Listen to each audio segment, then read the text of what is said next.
Police Constable James Mukhwana, currently in custody over the brutal killing of blogger and teacher Albert Ojwang, has broken his silence, offering a chilling account of what transpired on the night of June 7, 2025, at Central Police Station.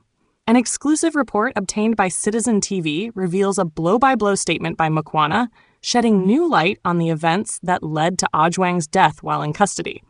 In his testimony to investigators from the Independent Policing Oversight Authority, IPOA, Mukhwana directly implicates the officer commanding station, OCS Samson Talam, claiming he was ordered to discipline Ojwang.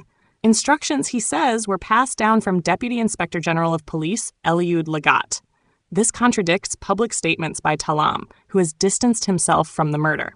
According to Mukhwana, he was summoned to the OCS's office during his shift and told, "There is a directive from DJIG Lagat.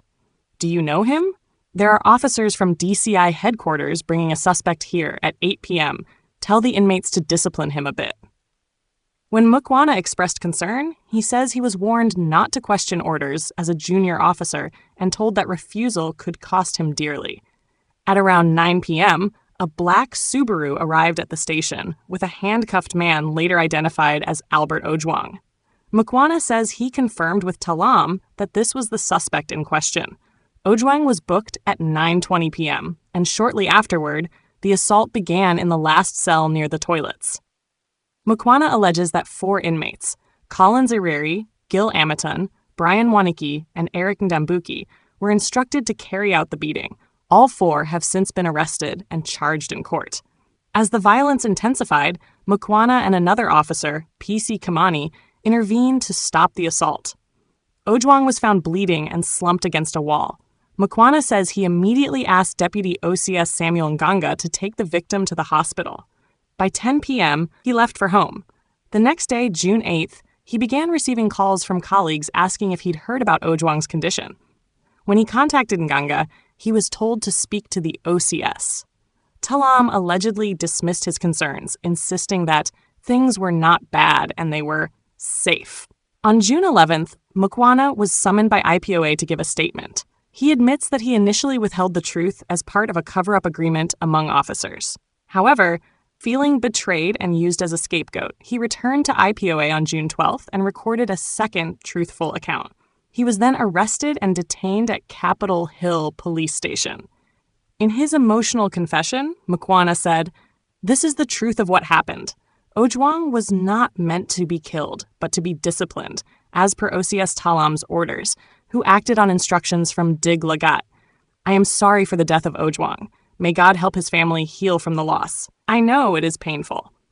Mukhwana has since applied for witness protection through his legal team, expressing willingness to fully cooperate with the investigation.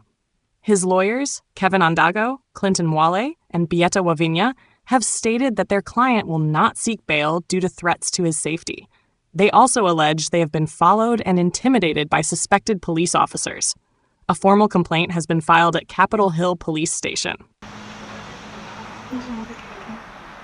I blame the police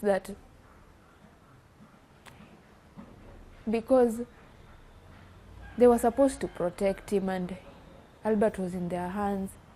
He actually even called a friend and asked the friend if he was going to be safe. This is somewhere where, if you're in a police custody, this is somewhere we are supposed to be protected and our lives are not supposed to end in this particular place. So it's heartbreaking. The future is just shattered. The person that I had plans with, the person that we had goals with is not there. So like, we just feel like everything is just gone. Me later, I'm in the dark. I don't know. I'm not even seeing a future right now. I'm just living at the moment. So yeah, I actually think the investigations are running through well, because I've seen a few people being put in police custody because of this issue. Yeah, we've left everything in the hands of IPOA. Yeah, Albert wasn't safe in the hands of the police. I just hope that his case right now is safe in the hands of IPOA. I just want them to find justice for him, because I'm just a normal human being and there's nothing I can do with my power. But I believe that if the IPOA come through, the human rights and like every even the government, anybody that like can come through and help us fight for Albert and get justice for him, I'll really appreciate. Yeah.